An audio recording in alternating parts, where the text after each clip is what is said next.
Sorry, let me just set everything up. I think everything looks good. Everything's looking good. Today we're going to do one more tutorial for True Space. I think there's a couple things outstanding that I wanted to show, and I haven't done very much since last week in terms of the Centurion model. So I definitely want to continue with that model. Um, and our Canon asked me to demonstrate a little bit how to do textures, so I'll definitely do that in this episode. Um, but uh, but other than that, as always, I'm open for questions. So please hit me with your questions while I talk, and I'll get started. Uh, all right. Well, let me show you a couple of things. First of all, I want to talk a little bit about textures. You saw last episode basically how you can um, use this control panel to do textures. And textures really consist of these three things: some kind of color, which is usually some bitmap, but can sometimes just be a solid color, a bump mapping, and then some reflectance shader, which kind of controls the illumination, the reflection, that kind of stuff. There's also one more, which is lighting, where you can make some light to basically make the texture emit light, and that can be useful in many cases. Um, I don't usually use it, although I probably should use it for like engine exhaust and that kind of stuff.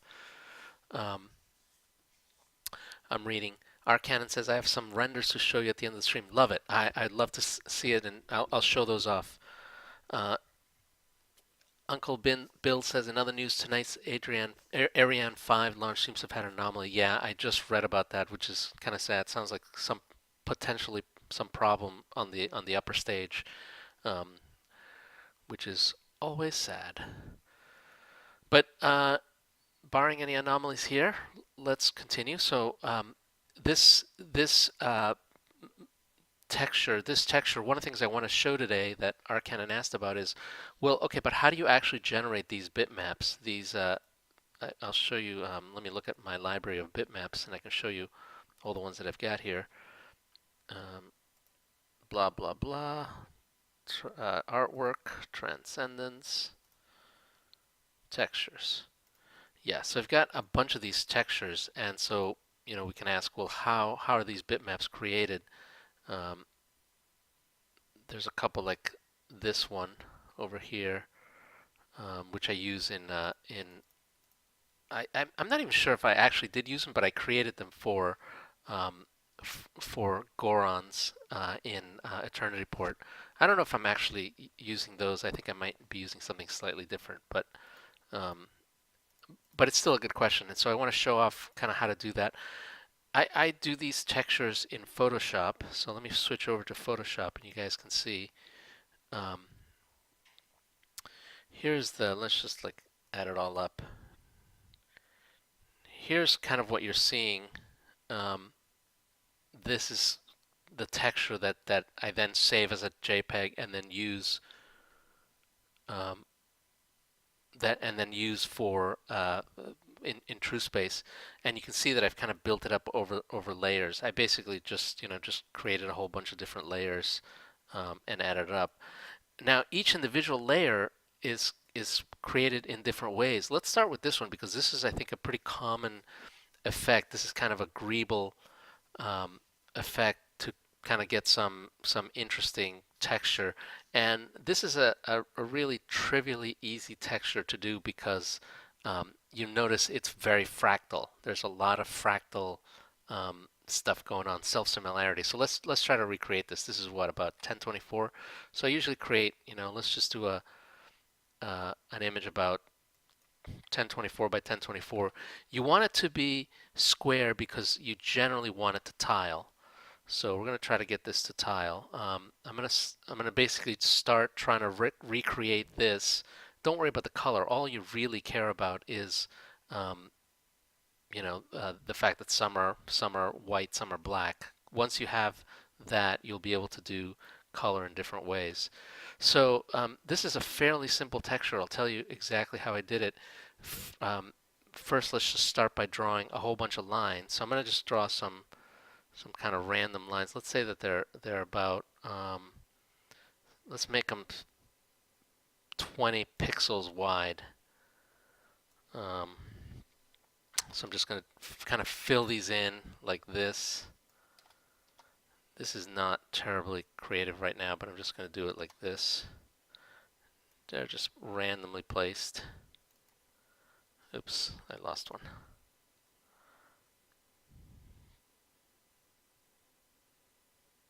"20 pixels, please." My mouse is a little wonky right now. Let me zoom in. This makes it easier. Okay. I can even do some stuff here. And maybe up here. So they're not necessarily evenly spaced. And then now we're going to do some vertical ones, because why not? And we'll try to kind of make it seem like it's some pattern, you know, so maybe it's something like this. You know, we're trying to just make it feel like this is some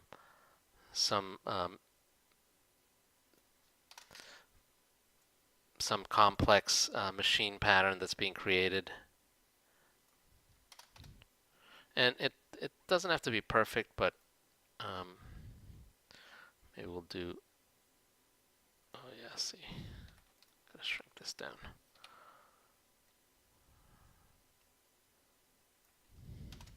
Gotta remember the edges, because the edges are important. Otherwise, it's gonna feel like there's a lot of empty space. And you know, one thing I try to do is make it so that it feels like everything's connected. There isn't a lot of lines just sticking out. I think that'll again help to sell the illusion that this is a real structure, real texture. Let's do this one's. That doesn't matter. I don't have to be perfect about it. That's pretty decent. Alternatively, depending on the style that you want, you could want a lot of kind of loose lines, open lines that basically don't match anything. So that I think also works pretty well.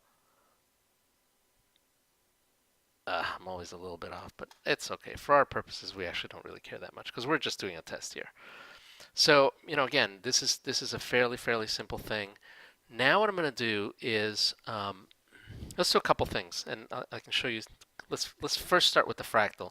The fractal stuff is, as you can imagine, pretty trivial. I make a copy of this, and I've made a copy of this, and now I'm going to basically just shrink it down 50%. So now I've got kind of a tiled version of that. And I'm going to set the blending mode to multiply so that we kind of are adding these things together. And then I can just keep on copying, if you know what I'm saying.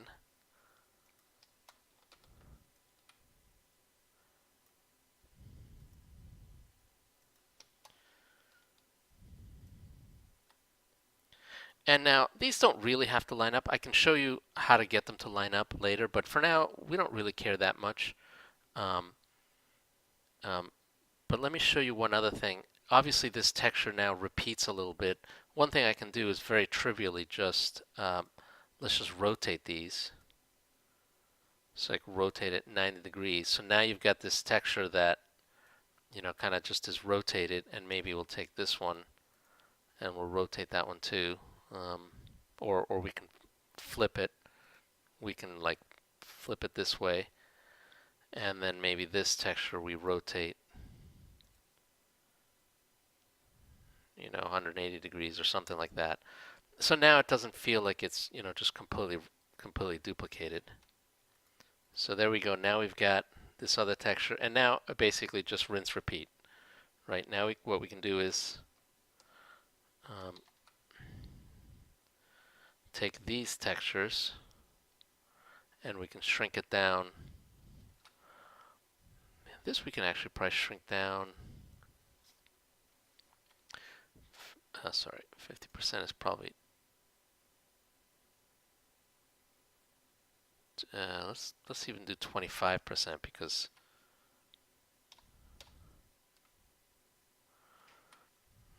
might as well hurry up the process. And now we're just going to do this side again. Maybe we rotate one of these just so that it's a little bit different.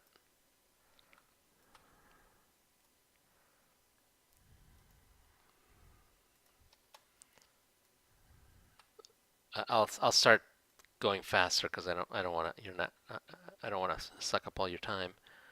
Um,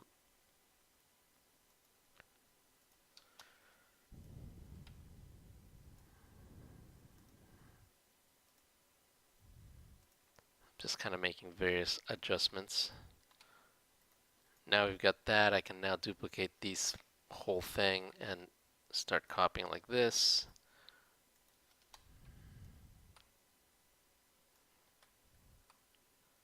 We'll do a multiply again just to make sure we're sorry, right there. So we're blending in with everything. So you can see where we're going. We're kind of trying to get this effect, and you can see that this is, I think I probably may need to go one more level down. You notice there's a little bit of gaps here in the center, and that's just probably because of the way I did it. So one thing I can do to fix that is I can take this. Yeah, I can see that there's little gaps here. Let's copy this and try to fill in those gaps basically by, you can even just offset this maybe that much. Actually, here's where I'm going to show you one trick. In Photoshop, there's this filter that lets you offset with wraparound. So we're just going to offset maybe about 48 pixels. A little bit more than that. About 120 pixels. Yeah, there we go. So this is basically the same texture, just it's been shifted. It's been wrapped around and shifted. And now we can again combine it with the underlying texture, and you get kind of a slightly different effect. I can change the opacity, which I think I might want to do just to make it so that it's not too overpowering. Or even, the other thing I can do, which I think might actually be better, is shrink it down again.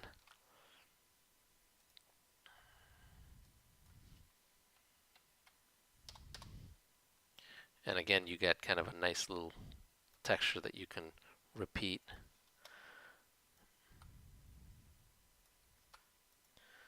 This just adds some extra level of complexity to the texture, so it makes it really kind of really just more interesting. And I can play with the opacity if I want it to be a little bit lighter, or not.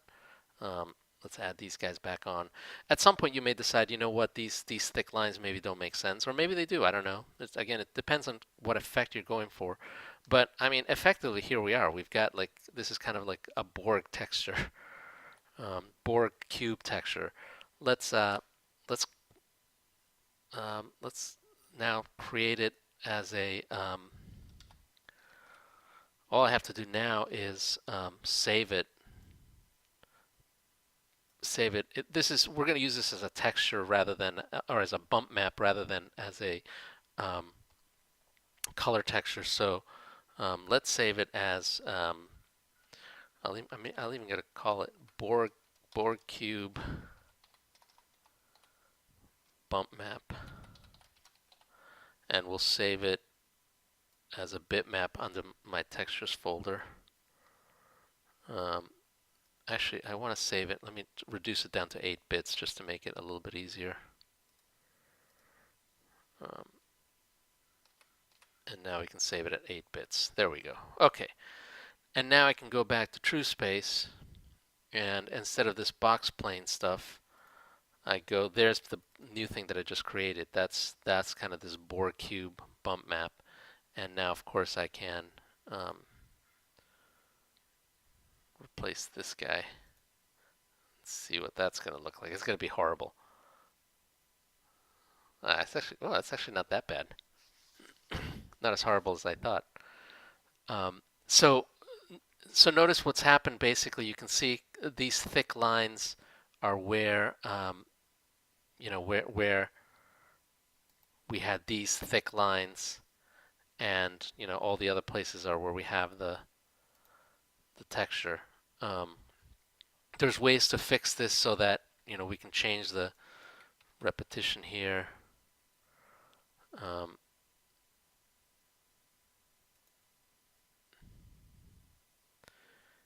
and obviously increase the amplitude or something like that. Um, but effectively, that's roughly kind of how I do a lot of these textures. If you look at what I've done here for some of these other guys, I can tell you roughly what techniques I use, but almost all of them are basically the same. Let's just take a look. Artwork, transcendence, textures. Yeah, so all of these look like they're very, very similar. This one, these other square textures, instead of doing lines, I just did boxes. Same with this one. This one is the same thing. Instead of doing lines, you just do boxes. So for instance, um, you can let's just do a new one. This is not going to be too surprising to anybody, but rather than doing lines, we start doing things like this, you know, um, and of maybe different sizes, and start piling them on at different um, opacities. Oops, sorry. There we go. Um, boy, that's loud. I mean, you get kind of where I'm going, and you can even now change the opacity a little bit, so you can get different, essentially layering. Anyway, and you can keep going. There's one last technique that I want to show you guys in terms of creating textures, and that's kind of a noise texture. There's there's two really interesting um, filters that you can use when you want kind of the more natural and rough looking stuff. The render clouds is a really interesting filter, which basically just essentially does a turbulence filter. This is based on Perlin noise, and just gives you kind of a rough texture. Here it looks like clouds, but there's all sorts of ways. Like we can now filter it down in various ways. Like for instance, we can use let's threshold it, and now we've got an interesting flat pattern which we can kind of adjust with this. So maybe we have these kind of shapes here which are like continents, and then maybe we can again duplicate and move to end up with some combinations. Um,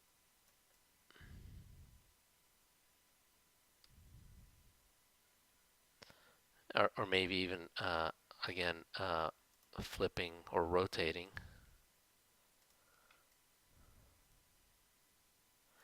and then using this to just have different opacities. Now imagine taking this, pasting, and then once again doing a fractal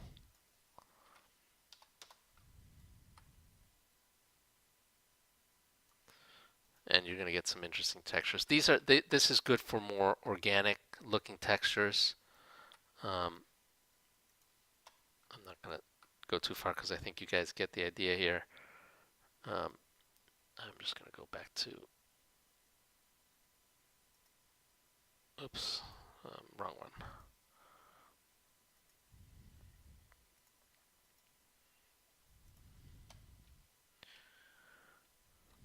Doesn't quite look as good as I thought it might look, but that's just me. There we go. Now it's getting some more interesting detail in there.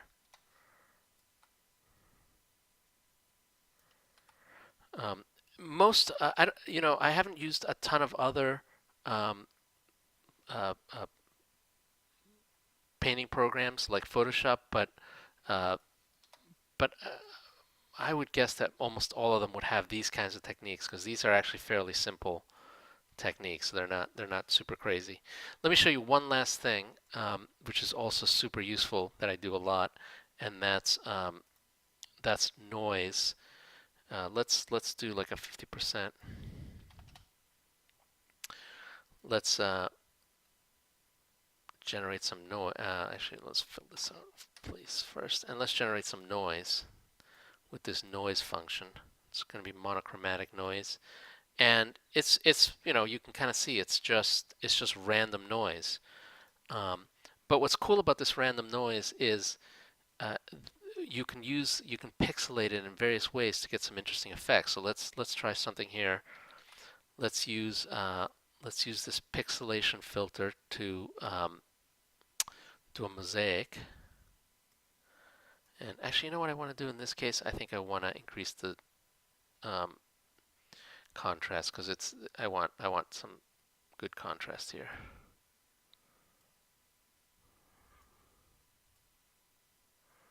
Yeah, I'll leave that 0. But I basically want good contrast. Okay.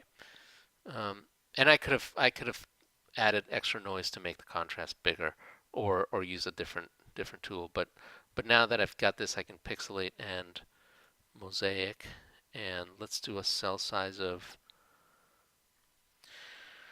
128. Yeah, see, unfortunately, my contrast is just not that good. Let me do this again. Sorry.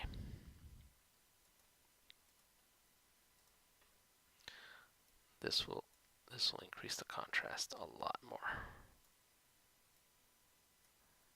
Still just noise, but just a little bit more contrast. Okay, back again. Pixelate, um, mosaic. Now you can see kind of where I'm going. Um, oh, you know what? I think this thing is really um, averaging out everything too much.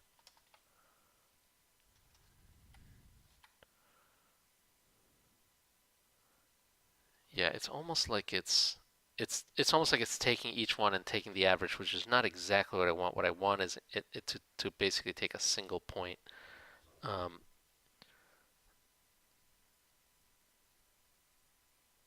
but that's okay because what I can do is I can basically keep on doing this kind of stuff continuously, um, and then just increase the contrast.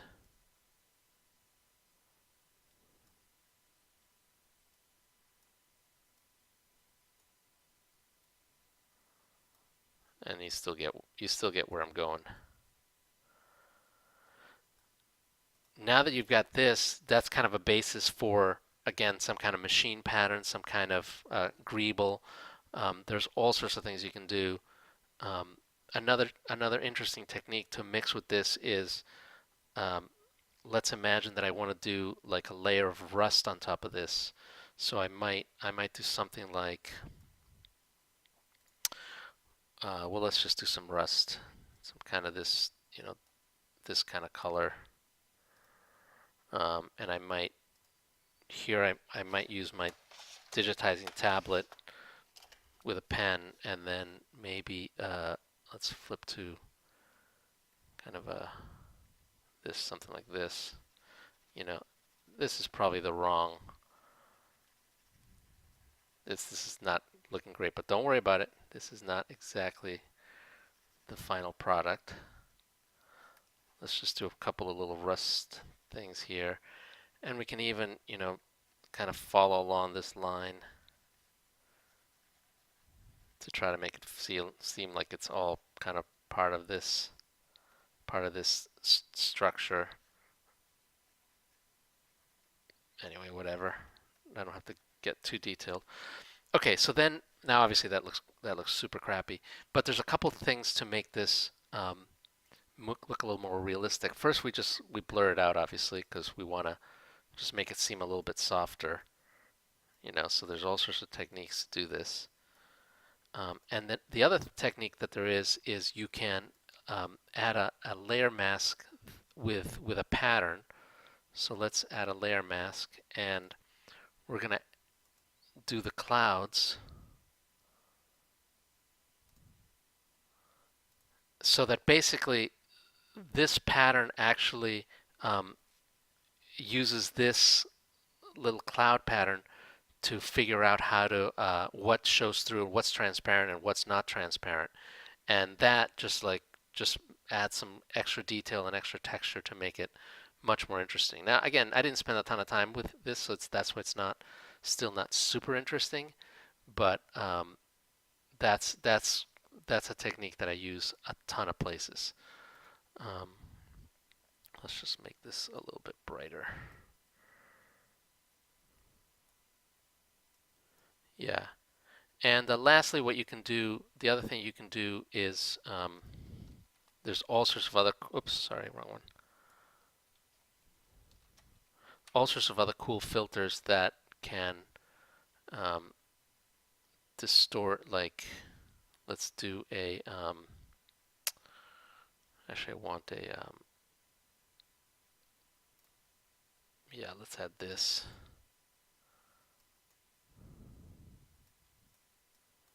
That can kind of add some interesting textures that will just add a little bit of realism. And it always helps to add a little bit of noise. It never hurts to add noise. Okay, well, so I've shown you a ton of stuff. I hope some of that was useful. Um, you're really just a lot of it is really just playing around with it. I mean, I just spend a ton of time playing around with it just to, see what works and what doesn't work. You also have to remember that at the scale that we're talking about, very often you can't really see a lot of this super interesting detail. I've definitely noticed that the bump map helps a lot to sell the realism, and so I use a lot of these kinds of bump mappings to really make it work. Okay, but let's continue with this. I even might I don't know if I want to keep this texture, to be honest. It's at this scale I don't totally think that that kind of detail is warranted. I mean, this is supposed to be kind of a solid armor plate, so you don't. I'm not sure that this kind of texture is what we want. I think we would want either something more like this. Um, let's do this one, which I think would make a little bit more sense. Maybe slightly more detail.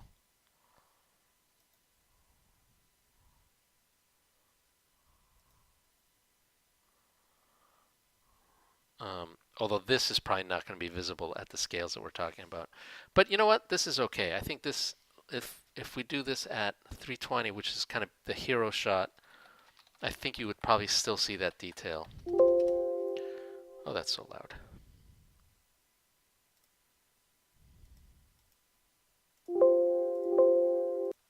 Maybe it's just loud for me. Yeah, so even at 320, you kind of still see that detail. But this kind of bump mapping detail, I think, is good only for essentially. You can't rely on it. I think it really helps for the model to sell it to do textures for real using geometry rather than bump mapping.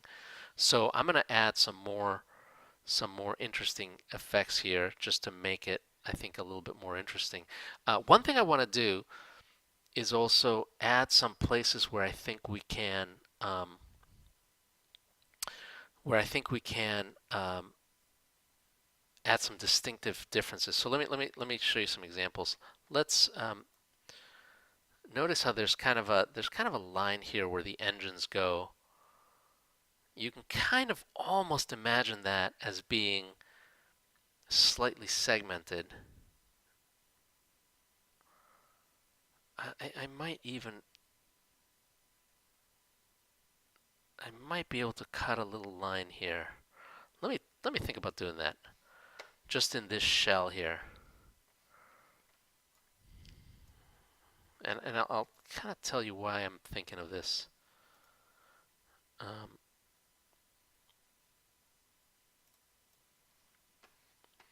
I think what I want to do, um, this, let's just isolate.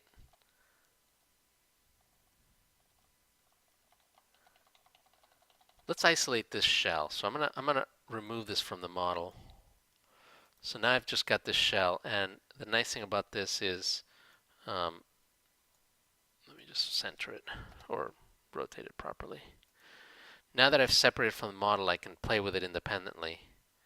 Oh, I got it. I didn't realize. I see it's like it's the bulk of the shell. It's not, there's nothing inside actually. I didn't realize that. But that's okay. I don't mind that. Um, we can fix that pretty easily by basically just um, carving out the inside. In fact, I might do that. Let's do that.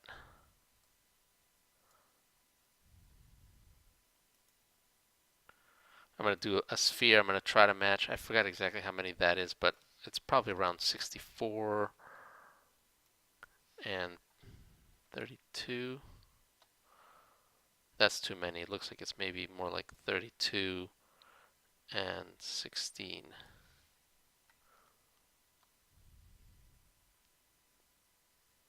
Or maybe not. Maybe 48 and 24. That's probably more like it. That's close enough in any case. Okay, and then we're going to center this here. We're going to grow it out until it's almost as big as this shell. And then we're going to shrink it down until it's inside. Just so we can have it.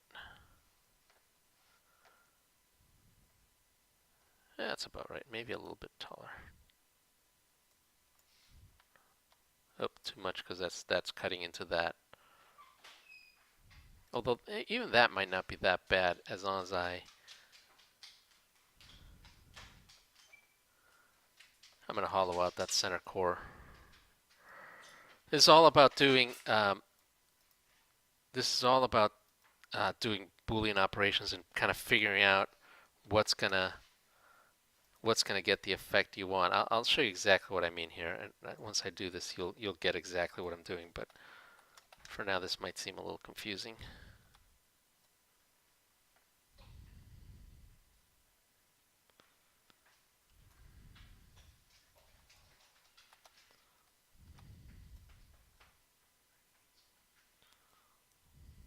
Oh, that doesn't line up because this is off. There we go. I was wondering why it didn't line up.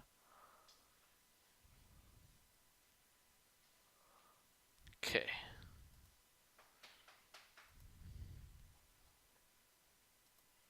Okay. So look what I've done. So we've got this shell here. Got this shell here, and then I've created this little kind of inner donut with a hole for this thing. And what I'm going to do really is I'm going to just this donut, which I guess I also have to carve out this inner piece.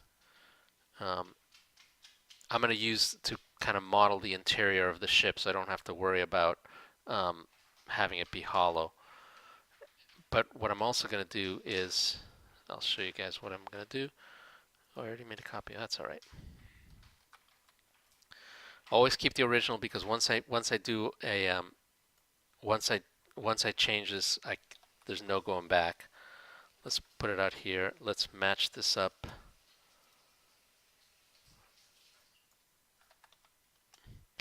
And what I'm going to do is subtract. Oh, and I got to make a copy of this because I'm going to need this guy later. So we'll make a copy of that. Okay, and then we'll subtract. Subtract. Boom. Okay, it worked. Sometimes it doesn't work. Booleans are tricky. Sometimes they leave turds or just are a little bit, weird. But look what I've done. I've turned this into a shell, which is kind of what I wanted. And now when I move this back in place, what I like about this is, I mean, it's a shell, of course, so it doesn't look right. But now um, now I can kind of separate the shell from the interior of the ship, which just allows me to do some interesting effects as I'm going to show you. So now what I need to do though is um, let's do another one here. Let's take this. Let's do the inner part of the ship. What I really want to do is intersect. So what I really want to do here is intersect this, and this may not work because intersection is always tricky. But I think it worked.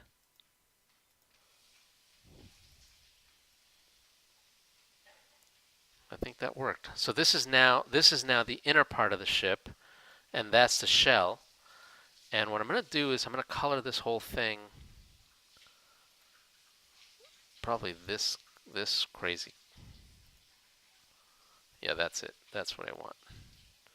And by the way, while I'm here, I'm going to save because who knows what crazy bugs I'm going to have. I'm going to cover this whole thing. I'm going to set it up so that it's kind of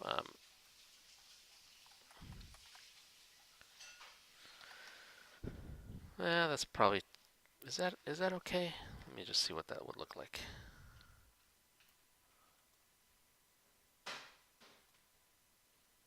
Let me see what that looks like. Oops, wrong one.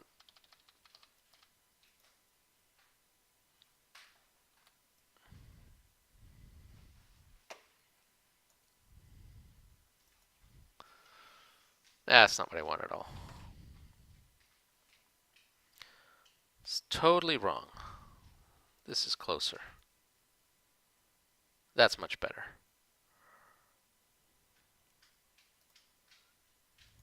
That's much better. Now I can put this smack down in the center. Okay. So outwardly, doesn't seem like I've changed anything. Okay. But the model is now a little bit more interesting. I'll show you why.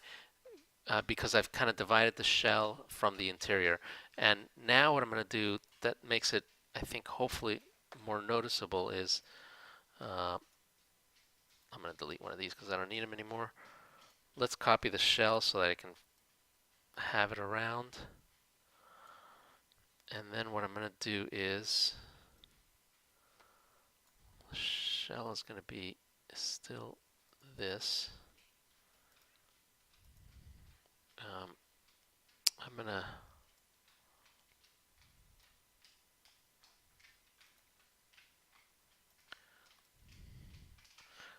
I'm going to cut this thing apart.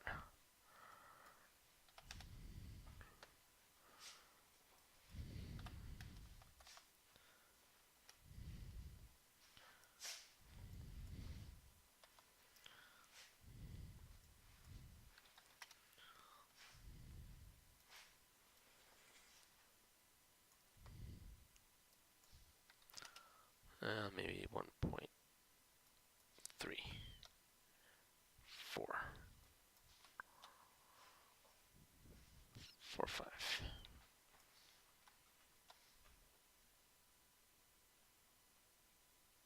That's good enough for now.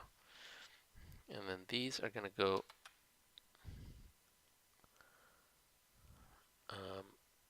actually no, I want this to be more. Excuse me.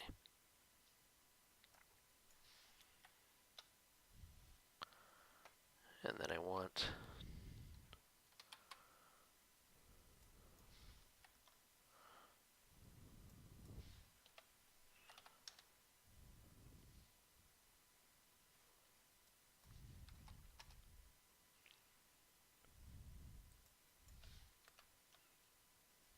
That's it. Okay, now we're talking. Excuse me. Let's take this, make a copy, because I don't want to ruin it. Did I make a copy? Yes. Take the shell, subtract out these guys.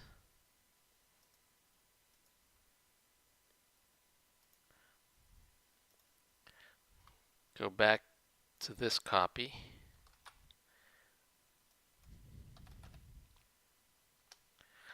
I'm going to subtract out this guy.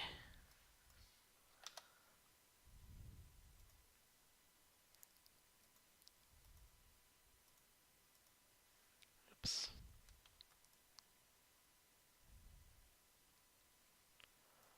Oopsie. Wait a second. Whoa, whoa, whoa, whoa, whoa. What did I just do? Oh, yeah, no, never mind. Sorry. I'm okay.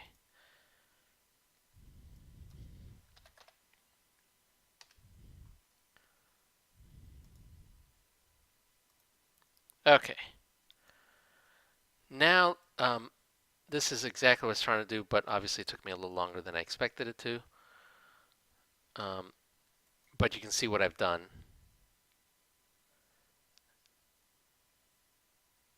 And what I like about this particular technique is that now, check this out. Now if I want to do essentially variants of this, I can do something like this. Show you guys.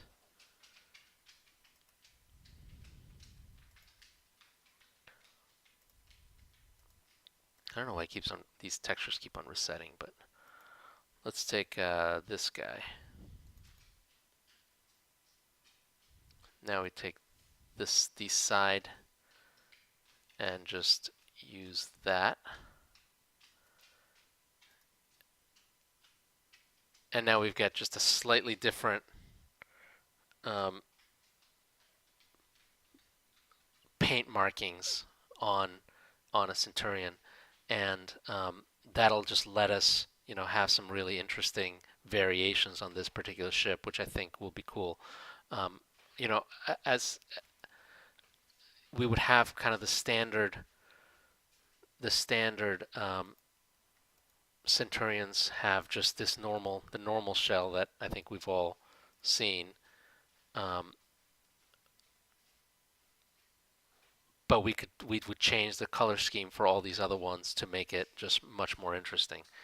And the other thing I want to do is, by the way, we can even make, and I think this is also pretty easy to do. Let's take these guys. I should have done this before, but I think this is okay. Let's make these. How thick do you think those lines are? Probably a meter. That's about right. That's about right. And they're minus 0.7.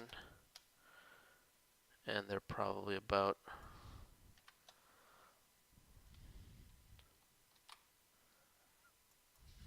okay. I got two of those.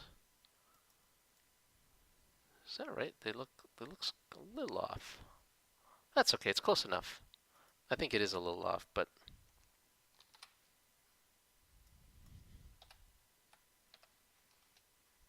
okay. And now I'm gonna remove this guy for now because I just want this guy. Let's join these two together, and we'll intersect with this guy. Done. Now this guy goes back. And now I've got even more variants. So I've got this is kind of this is the stock default um, Centurion, but I can also, I lost it again.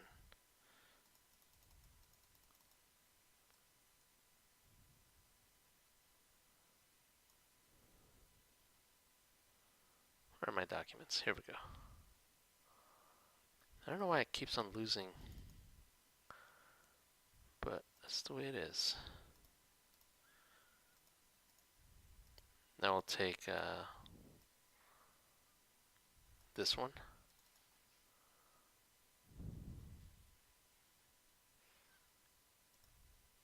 Oops, that's not what I meant to do. I want to take these guys. Yeah. So now I've got, this kind of effect. And by having all these combinations, all these different combinations of, these lines, the side panels, the center panels, we can do all sorts of different um, painting schemes on the Centurions, and that's going to, I think, give us a little bit more options um, in terms of making variations. So that's kind of where I'm going. Let me do one. Let's just do a few more things because I think I also want to. Um, while it's true that I want this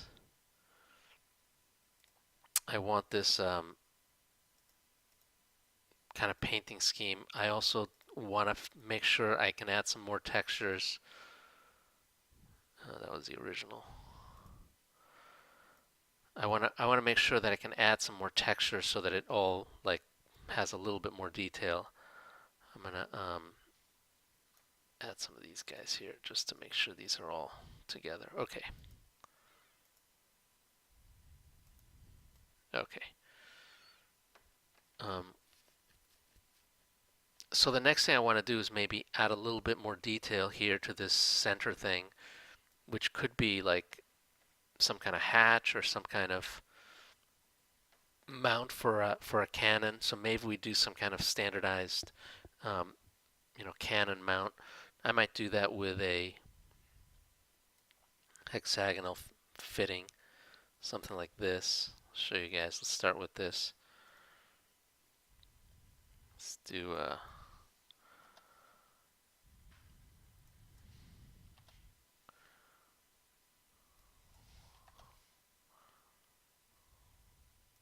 maybe 2.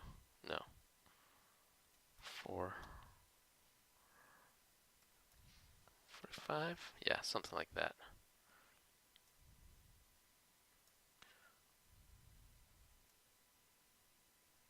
Something that'll fit in that,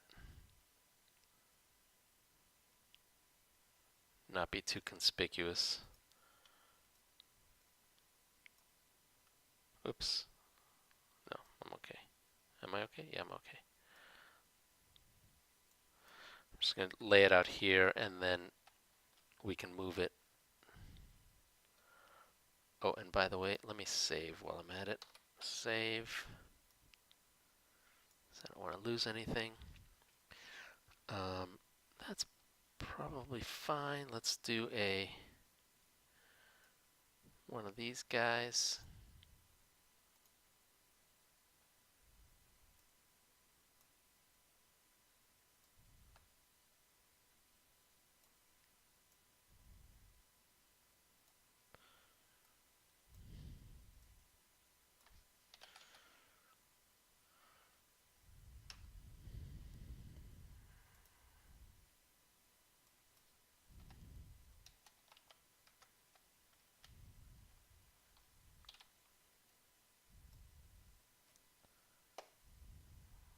Okay, that's just to make it something a little bit interesting. And then of course what we're going to do is we're going to add some details around the edges and around the center.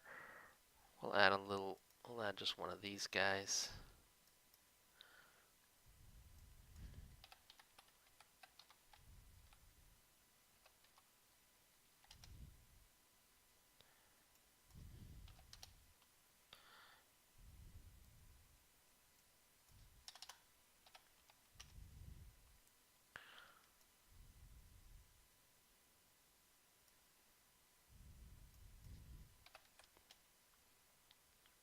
Actually, actually, I'm gonna add this on the interior. Yeah, like that. So it looks like a little kind of tab of something sticking out of there. This needs to be flatter.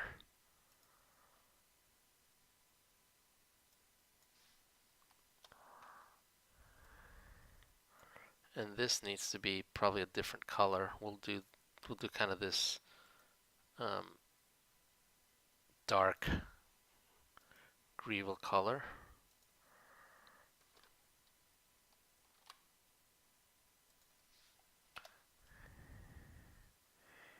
Make a copy there. What just happened?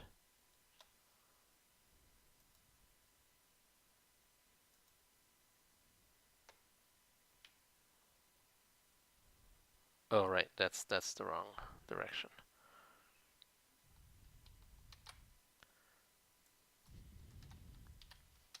There we go.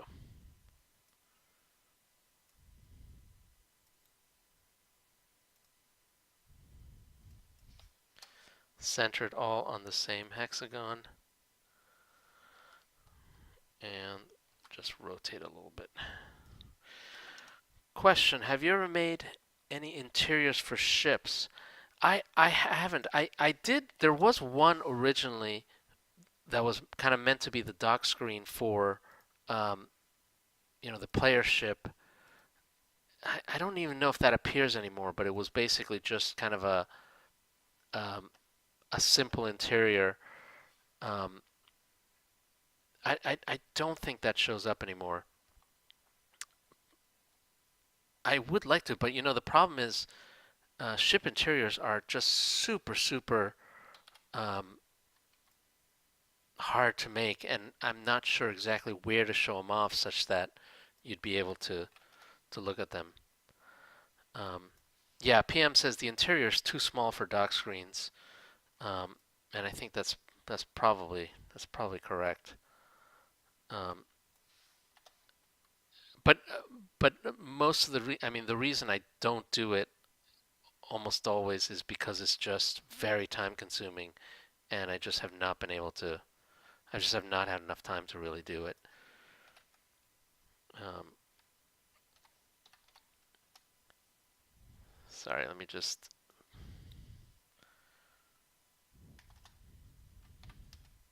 No, 7.5.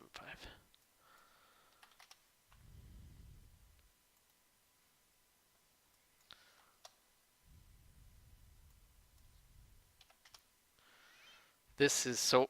Again, I'm just here. I'm just adding detail. Nothing special. Nothing that you guys haven't seen a million times before. But it's just a little bit of elaboration. I'm actually going to do it slightly different than I normally would. I'm going to try to do it like that, which I don't usually do. But I think that'll just add some detail.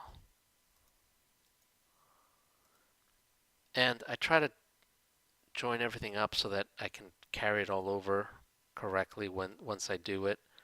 Um, that's still not super interesting. I think I need a little bit more. Although, to be honest, I probably need a couple more rings. But let me give that a try and just see what it looks like. Whoops, lost it. Let me give this a try and see what it looks like.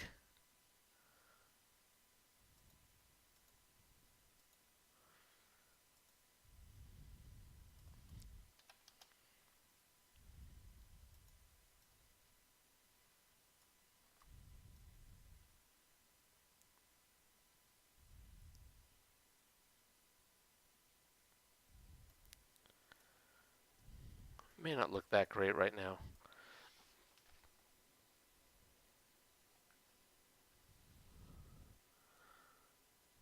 Yeah, that's a little. That's not horrible, but not great. I think what I want to do is I'm gonna paint this surface here just to give it A little less contrast. Yeah, PM says the interior image was too small for dock screens, and I think that's totally right. It was fine in the old version, but it's too small now because the dock screen kind of grew a little bit, which I think is totally right. Oh, I gotta delete this. Yeah, this is. I'm not 100% satisfied with this top thing. This may not be the right design. So what I think I can do, let's just try to fix this a little bit. What's bugging me is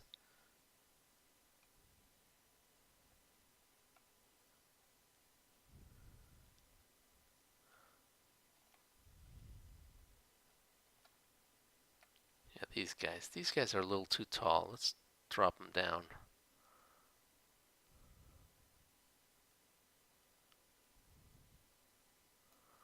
That's better.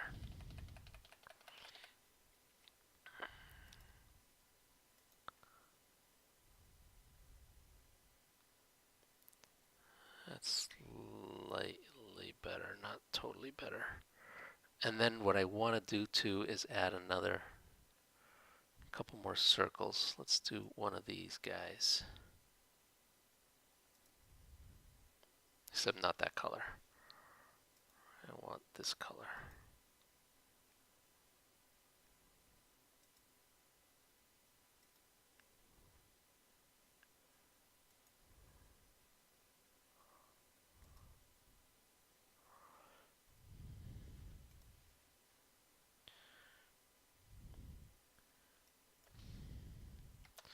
PM says it was better without it, which, well, I'm not gonna totally disagree, but I think it's worth, I'm gonna pursue this a little bit longer just to see where I can get to. Um, what I'm trying to do is just add a little bit more detail to um, this so that we can just feel like it's an actual ship and not just kind of an opaque model. Yeah, that's a little bit better. And then maybe one more.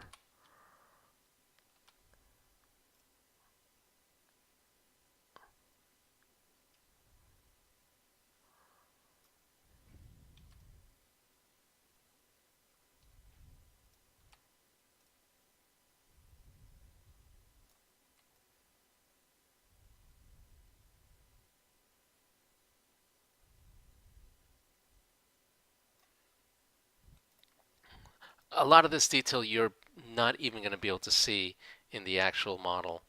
Um, yeah, this is still a little too tall. Let's take this whole thing, drop it down a little bit more.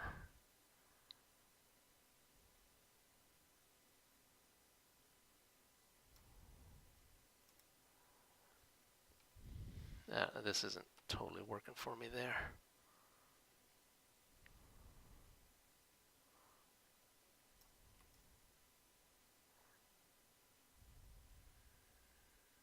Yeah, it's not working for me there either. I'll do something different.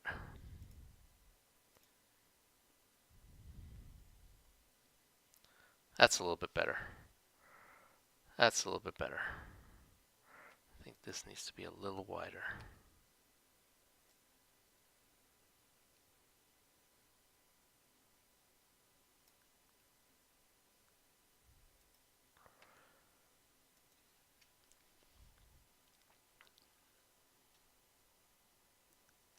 Uh, how do you render animated ships? Uh, that's a great question.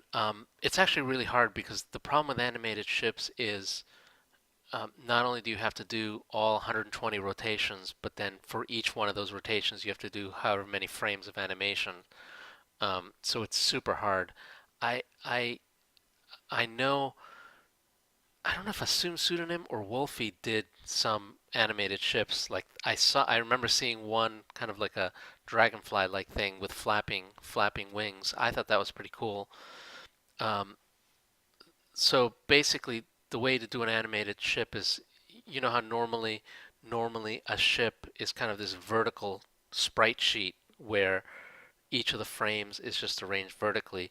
Well, if you have matching frames horizontally, then that turns into an animation, and then you just tell it how many animation frames you've got in the image tag on a ship, and then and you're done. You've got an animated ship. The like I said, the only problem is it just takes up like ferocious amounts of memory. So it's not something I recommend. I think what I'd like to do for animation is either overlays or what I'm doing with the Balan Dragon in part two, where you kind of have an animation because the ship itself is some components.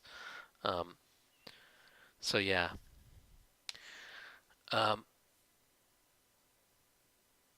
I did one animated with Star Castle. Yeah, yeah, that is pretty cool. That was PM saying that.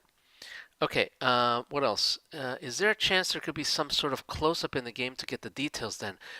That's a great question, and it's um, I would really love to do that. It's again, my big problem there is I would have to provide that for all the ships. What I'm starting to do is provide these kind of hero shots, which are basically just a top view, a single top view.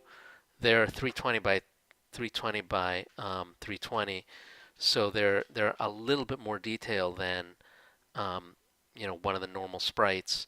Actually, I mean a lot more detail because the Centurion is tiny when you actually see it in a uh, on the sprite. I mean it's I forgot. I think we decided it's oh, I forgot already. It's 64 by 64, something like that. So yeah, so I mean the Centurion itself is pretty tiny. By the way, I think that's starting to look pretty good. Let me do one more thing because I kind of like. Is this going to screw me up again? This it's always screwing me up.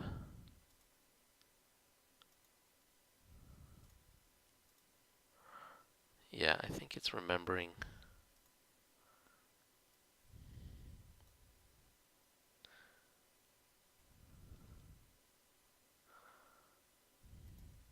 Okay, sorry.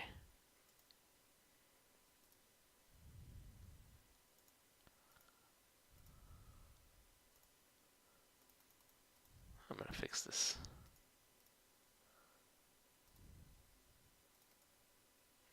I think if I do this and this,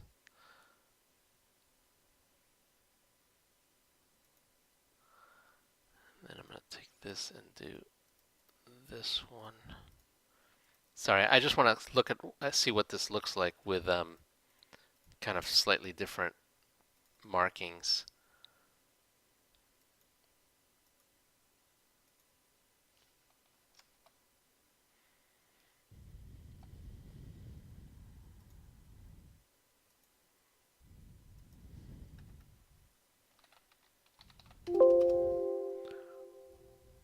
That's pretty subtle. That's pretty subtle, but still, um, it's different enough that I think you can get some idea. Um, People might, I don't know, paint it like kind of this contrasting red. That might be a little bit better.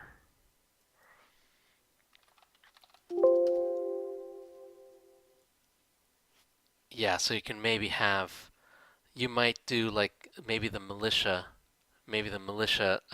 ships would be like that. Anyway, okay, we're like so out of time. Um, our Canon has some renders, so yeah, show me some links, and I'd love to see them. Um, I unfortunately I hate to say this, but time just flies. Um, on these kinds of things, I hope I hope this was a reasonable show. So what's the chance that a player ship could get those sorts of graphic swaps upgrades in game? Awesome question, because I really do think that is a direction I want to go. Um, Basically, we would have to. There's a couple things that we'd have to do. and and none of them are impossible. One of them is we'd obviously have to render all these different versions. I'd have to render different versions for the player ships. And number two, we'd need some code to set the image for a ship. Right now, the image for a ship comes from the ship class, um, and you can't change it without changing the ship class. But I think if we added this technique, which I really want to, I think it would be pretty awesome to have the player ship be customizable in this way. Um, then we would have to add some code to allow you to either have the base class support all sorts of variant images, and then you select the variant. That's probably the easiest thing to do, and that's consistent with how stations work today. So that's how I would do it. I don't know if I can do it via by 1.8 the way I described it, but we'll see. Um, it also could be done by overlays. PM says, why not do it by overlays? Um, I think it would work by overlays. It would just there might be some because we're painting on top of an overlay just going to paint on top of the existing image. So there's a little bit of loss of efficiency because you're painting twice. And there might be some funky stuff on the edges. The edges might, because you're painting twice, so at the edges you might get some weird fringing, but maybe not. I might be exaggerating. So I think today overlays would work, but I think because it ends up with double painting, I think we can come up with a more efficient method. Check out the all-new Radiant Scout featuring spinning gear engines. Yeah, that's pretty much how it would work. Okay, let's see. Oh, jeez. That is crazy. I hope you guys can see this. Um, that's our cannons.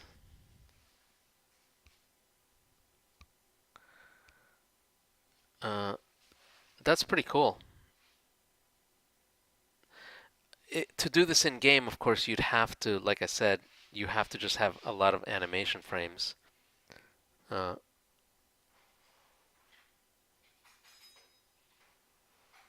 that's pretty cool. You could cheat the game by just making some different ships with the different graphics and then swap the models. Yeah, that's another. You could do it today also by having, essentially do a switch ships command. You kind of destroy the old ship, create the new ship. That would work today without any extra API code. Um, but I mean, this paint job thing is such a good idea. It's kind of worth doing. Another possibility. I got to think about this. The variant idea that I had is not that great um, because it's hard for mods to come up with new variations without them subclassing or overriding the entire class. The nice thing about overlays is that that can be done then at the mods could come up with new variants. So I'll try to come up with some way that's both efficient to paint, but that mods are able to come up with new variants, because that would totally be the goal. I mean, would absolutely be perfect for mods. Here's another one from Arcanon. Whoa, crazy! That's some crazy looking stuff.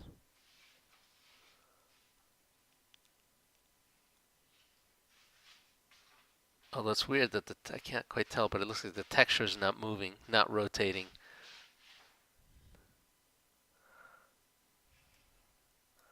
That's crazy. Um, all right, let's see what else. Yeah. I saw it looked like the texture is not moving, which is a, an interesting effect.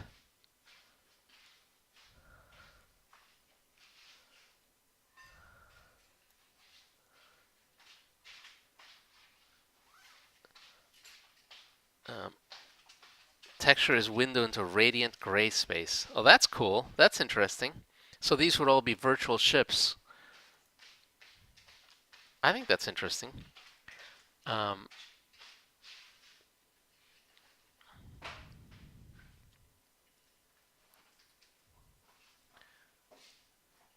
one last one for our cannon. Whoa, that's cool.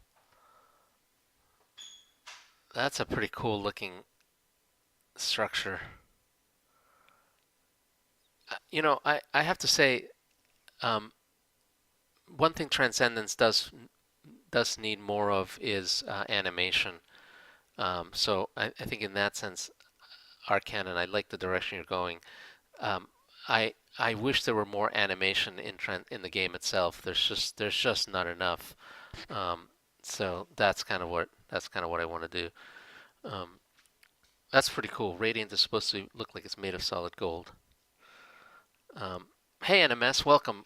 I've just been fooling around with the Centurion. I'm not necessarily saying this is how it's all gonna end up, but I what I wanted to do is just be able to have some variants of the Centurion so that we can distinguish between your wingmen and the fleet Centurions and um, fleet and all that. So that's kind of what we're gonna do. Too bad that Radiant's frame mass take up 84 megabytes. Jeez. Yeah, that's huge. Um, is it the masks that are so expensive, or is it the images themselves? Because the um, masks, I think, get compressed down both in the TDB and in memory. So once you compile the mask um, into a TDB, it's going to shrink down. It's not going to be 84 megabytes. And in memory, the mask it's just applied to the image, so you actually don't pay anything for masks. But the image itself is probably still super expensive. Yeah, 300 frames. That's where it gets. That's where it gets. 300 frames is a lot. So that's yeah. Um, yeah, it's a little different stylistic from most ships in the game. Yeah, it is stylistically a little different, but again, I think if you know, um, this is what I think is going to help us add variety um, to Centurions. Centurions, I think, are supposed to kind of be this workhorse gunship, and so I can imagine that lots of people would customize it. So I think that's kind of where I think we're heading. In my lore, Luminous and Radiant live in gray space, which allows Luminous to rapidly communicate across light years between its assemblers. Oh, that's interesting. With the dividing line not being distinct geometrically. Oh, sorry, different text here. The dividing line not being distinct geometrically. Yeah. Yes, that is. In fact, I had to essentially. You probably didn't notice this, but I had to essentially slice open the carapace of the ship. Um, let me let me move this. Um,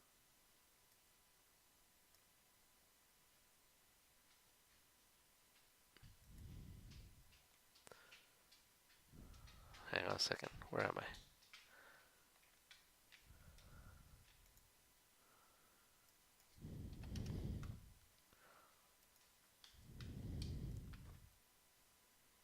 There you go.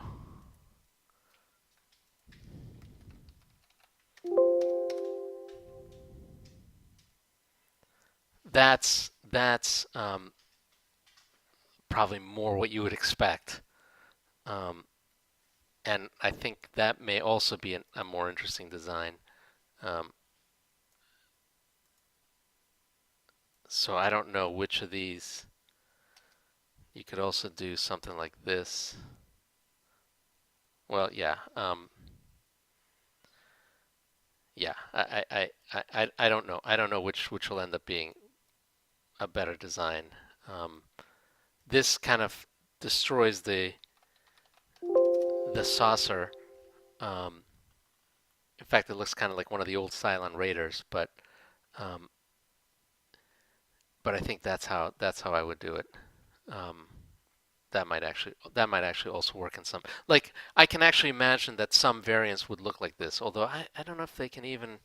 if you would even see that at the small scales.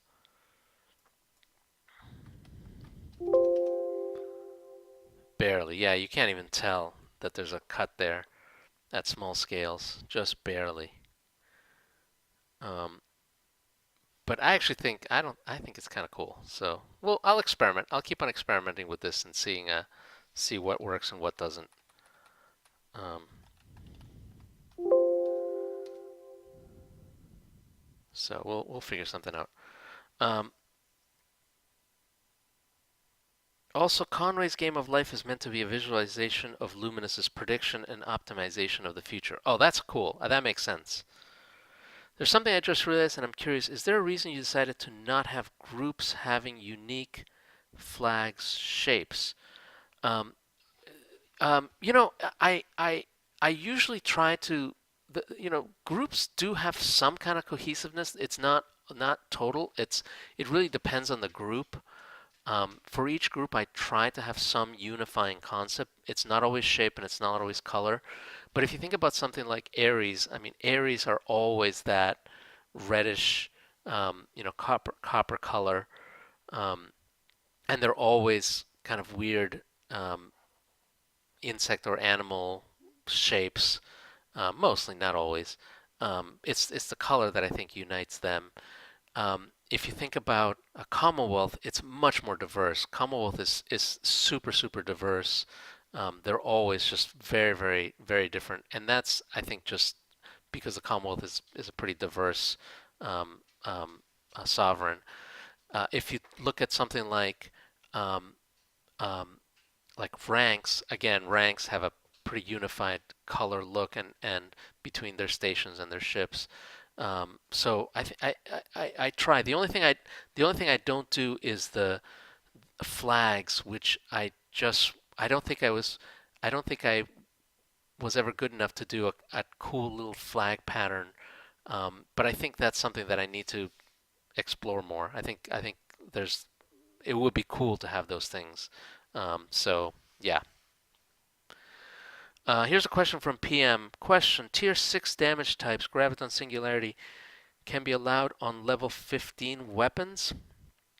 I'm working on an Archaeotech race with two sub-factions, one savage evil, one neutral barely civilized, um, level 10 to 15, and I made two lamplighter like weapons for them, either mutually exclusive or one for each sub-faction at least. Oh, that sounds awesome. And the answer is sure. I mean, absolutely. It's not, you know, the tech levels aren't going to be super hard. Just like, for instance, um, there are antimatter weapons in part one that are level 10, even though antimatter is like supposed to be 13 and above. So I think it's okay. Tier 6 I think starts at level 16. A level 15 I think is quite reasonable. I would, cut back the power proportionally, to the hit points and all that. So I think it's okay. If you're saying these are kind of standard weapons versus, well, no, I mean if you're making these kind as lamplighter like weapons, or as if you're making these weapons as rewards for some kind of quest line, then they kind of are special too. So I think it's okay. Um, so answer is I think it's okay, especially since it seems like they're only one level back. They're not even so far down. Um, I think it's okay. Okay. Is it still canon that they started as pro-transhumanist spacer group? Um, I think you're talking about a Luminous and Eternity Port. I mean, Eternity Port. I think establishes that Eternity Port. Well, actually, the game itself doesn't actually establish this, but I certainly haven't changed my mind about that. Um, Eternity Port, I think, establishes uh, that Eternity Port is transhumanist spacer group. I think. Um, Luminous, though, I think is very different. Oh, sorry, the Commonwealth. Commonwealth. Oh, sorry, not Eternity Port. Sorry, and not Luminous. Sorry. Um,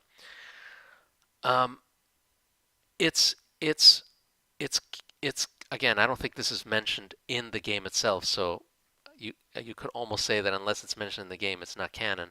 But in my head, uh, the Commonwealth definitely started split off as a the split between Commonwealth and Earth is entirely around genetic engineering, minor amounts, not like heavy duty amounts, but the split between Commonwealth is and Earth was around, exactly how much of the human genome should you leave, should you preserve, where Earth basically said you cannot tamper with children's genomes, but the Commonwealth was a little bit more lenient, allowing certain forms of genetic engineering. So yeah, that's still I think reasonable as a split as canon. Okay, sorry.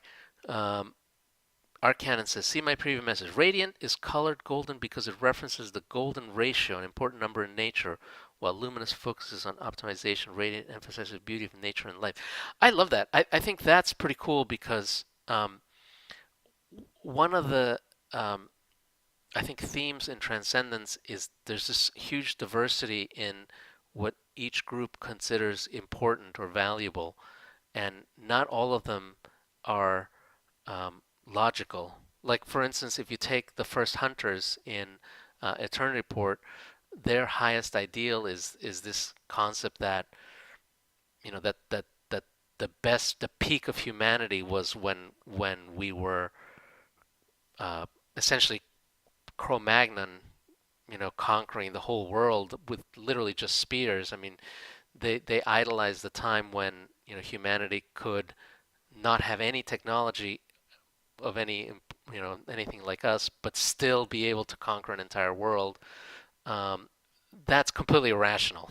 Um, but it doesn't mean it's wrong, if you know what I mean. And so every different sovereign in Transcendence, and especially in Part Two, where you just have much wider range of what's considered normal. Um, every single sovereign has a different kind of thing that they honor. Um, and so I think this is no different. And I like that contrast between luminous and radiant. So I think that's kind of cool. Okay, latest on Ariane 5. Payloads were delivered successfully in spite of the. Oh, that's awesome. I think that's awesome. And lost to, but does that mean that they were able to make contact with the payloads? If so, that's great. That's great news. That's great news because otherwise it could have been disastrous. So maybe the anomaly was just loss of communications rather than loss of rocket. That's pretty good. Um, okay, let's see what else.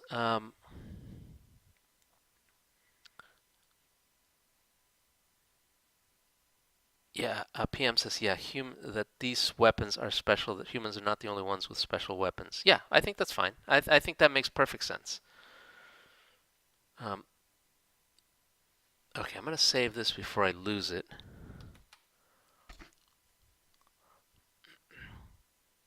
Good, sats are good. Oh, that's great. There was like a NASA satellite in there too, I thought. So I think that's great.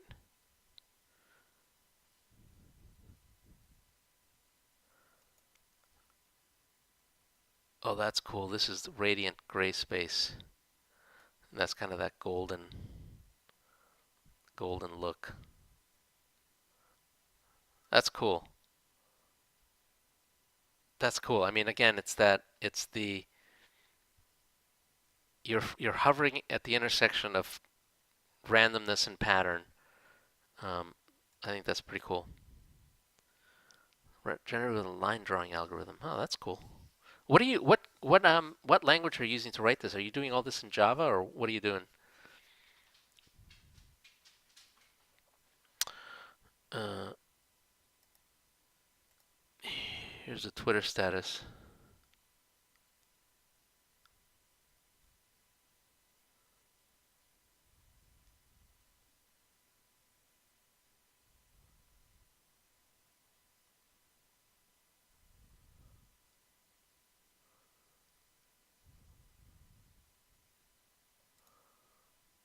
That's great.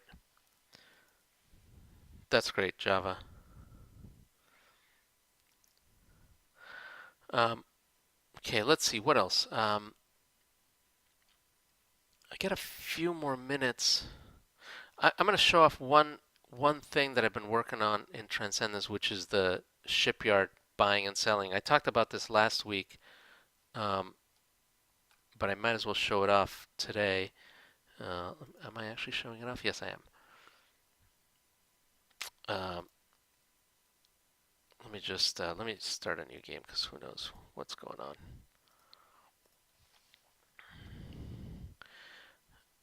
Um, let's go to Rigel Aurelia. Oh, sorry. What?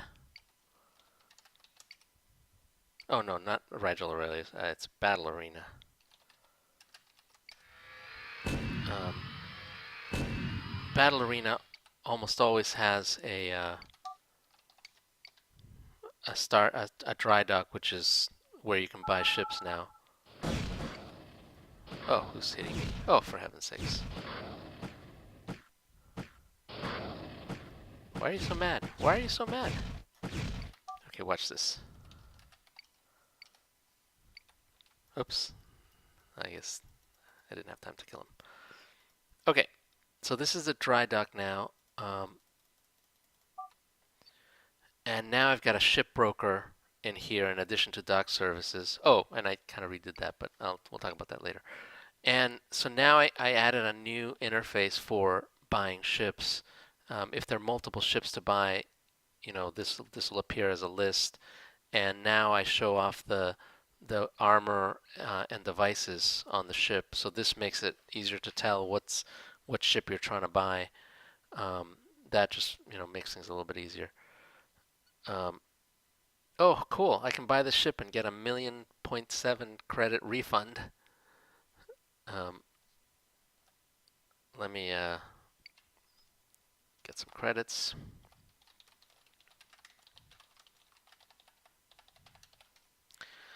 Um, now I can buy a ship.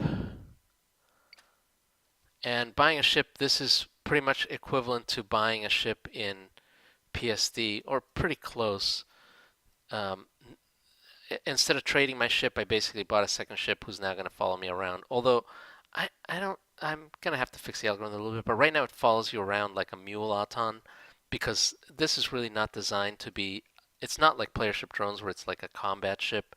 It's really designed just to be either something you give one of your wingmen or something that um, you use to change between ships at different points. It's not designed to be um, player ship drones is going to be the way to get better a bigger fleet. Or I presume you can just get wingmen and trade for that. Yeah, exactly. You'll be able to hire wingmen and mercenaries and whatnot, which I think makes sense.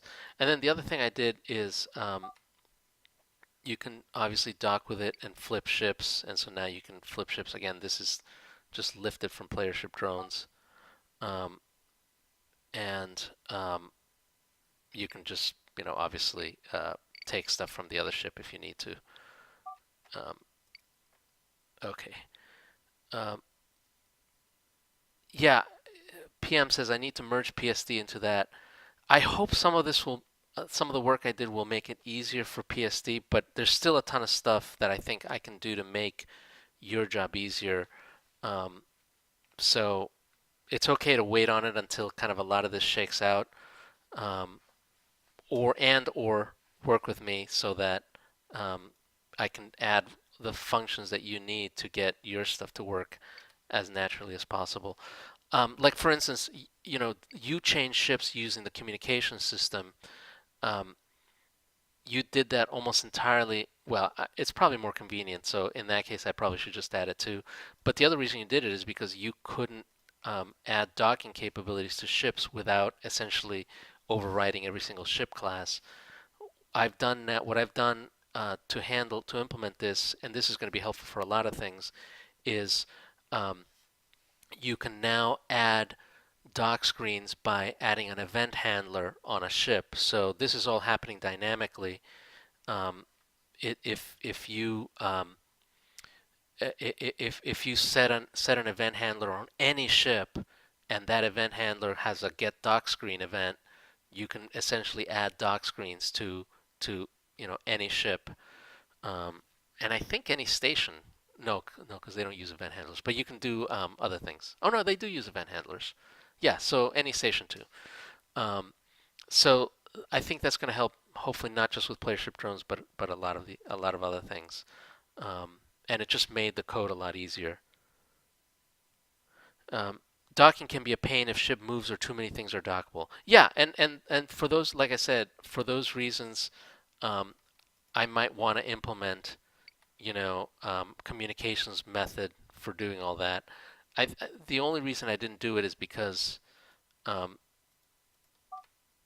historically the way you transfer cargo between two ships is you dock with it. I mean, that's how it works with the Mule Auton. So that's how I did it. But I have no problem doing it through communications the way player ship drones does. So I'm I'm I'm all I'm all I'm all in on that. That might make most of player ship drones obsolete. Maybe, but to me, the bulk of player ship drones is that every single ship is playable. There's actually two things that player ship drones that I love that I'm not going to add to core. One of them is that every ship is playable. I love that of player ship drones, and the other part I love is the repair mechanics. The repair mechanics in player ship drones I also think is pretty cool. And like I said, I don't need to do that in core. I think that's player ship drones uh, rem, uh, um, domain. Oh, and the third thing that player ship drones does that core is not going to do is have ships be drones, if you know what I mean. I mean, right now the ships that follow you are not autons. They don't. There's no attack command. All they have is a wait command because you need that. I envision playership drones as having an item or something that essentially installs a drone computer into your ships, and now your ships, essentially behave like autons. That's pretty simple to do with the new event system that I added. Well, that's not a new system, but it'd be pretty simple to add with just events. So that's the third thing that I think playership drones has that core is not going to have. So I don't see PSD as being obsolete. Um, so I think there's plenty of room. Um, Not sure how that would be appropriate for part two. Yeah, that is true. I don't know in part two exactly how that would work, but I think that's something we can work on. What would be the point of having a mule auton if you can have a freighter follow you around that has way more storage? Mostly price. It's just going to be price. A mule auton is always going to be cheaper. I mean, this was 26,000 credits, so I don't know if it's that. I don't know if that's always going to be cost effective, whereas mule autons are a lot cheaper. But still, I don't know. Maybe you're right. Maybe you're right. Maybe mule autons are obsolete. Uh, Arcannon says, I have a great idea for this year's April Fool's release, an adventure about a pilgrim with a hoarding problem. But there's a twist. The player is not the pilgrim. The player is a random salvager nomad that the pilgrim hired. um, 26,000 credits seems pretty cheap, actually. Um, well, I mean, I guess it's all relative, but compared to a mule auton. Oh, and by the way, we can talk about what the prices should be. I think 26,000 credits actually doesn't include the price of the hull. It just includes the price of the armor and the devices. So that price may not be set, and we can talk about what the right price should be. But I don't think it can be too expensive, or else it's not clear that you're getting very much. Um, and maybe you could argue once you have capital ships as part of your fleet, that's when things get interesting. The freighter would have significant fuel costs also, wouldn't it? That's an excellent question. Um, my only problem is that I haven't included fuel consumption. If you notice, Autons don't consume fuel right now. Unfortunately, these ships aren't going to consume fuel either, but maybe that's something we need to fix. The only problem with that is um, I don't know what to do. Well, actually, never mind. I think I could do it. I think I will add this. I think I will add it. I think I can do that. Basically, we'll have these ships consume fuel, um, and if they run out of fuel, you have to dock with them and refuel them. I guess it's not that hard. Never mind. Um,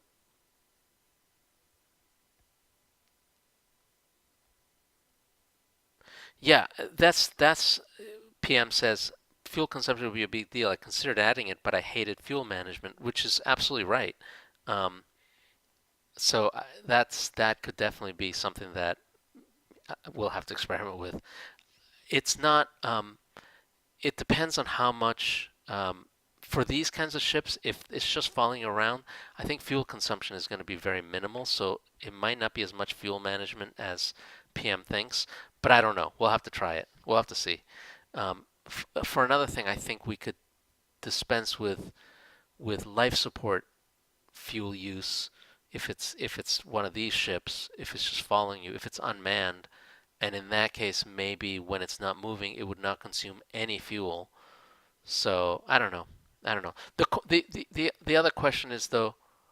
Well, no. Here's the other way to do it, and this might still be okay. Um, as long as your wingman is flying it, then they're responsible for the fuel. So that's kind of how I would look at it. Okay. Um,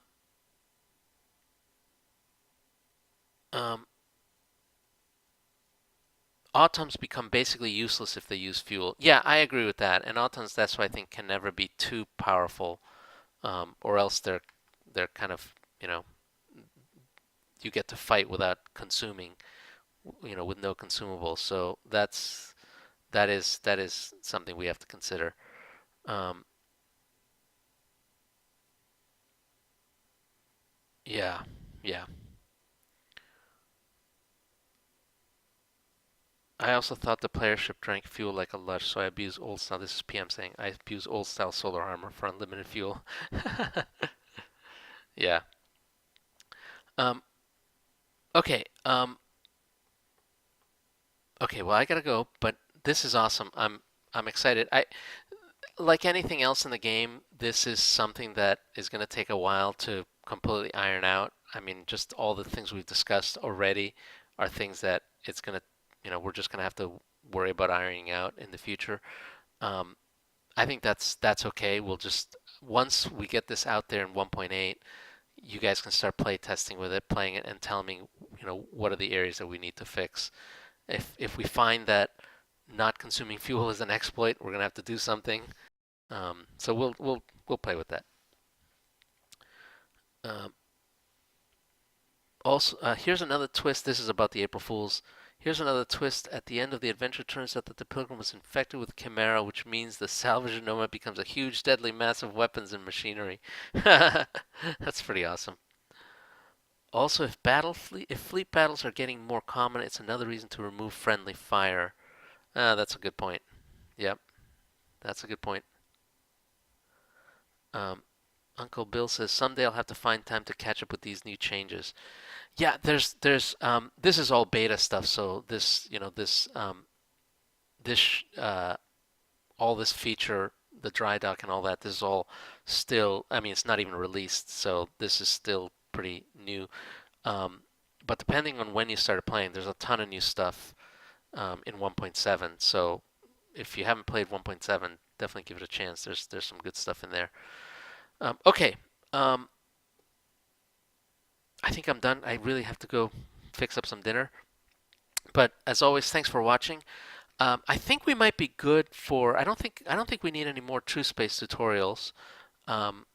If you guys are interested, I really would love to do an Anacreon demo next episode. I don't know if you guys are interested, so let me know if you're like completely opposed to it. I'll certainly do something else. But if you guys are at all interested, I think it would be fun because, like I said, you guys could even play in the game. You could just join the game and play while I'm playing. So that might be fun. Um, but either way, let me know in the forums if you got ideas or if you want some other stuff. So thanks again. Thanks as always, and I will see you all next week. All right. Bye bye.